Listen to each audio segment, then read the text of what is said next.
When encountering a drawing or graphing item, select the Open Canvas button on the bottom of the screen. The drawing canvas now appears full screen. Complete the drawing or graph.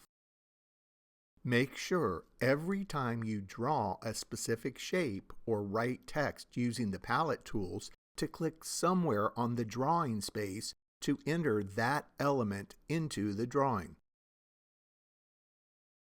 The drawing is automatically saved when you select the drawing space.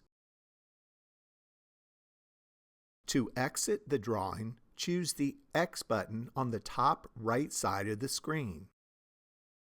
A thumbnail of the drawing appears on screen. To modify the drawing, again select the Open Canvas button and make needed changes.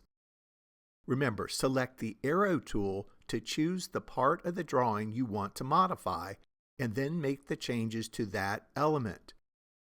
After you make the changes, click in the drawing space to save the drawing modifications and then choose the X button to leave the drawing screen. The Zen Mode on and off options hide and display color, font size, and stroke width and style options for the drawing tools that appear on the top of the screen.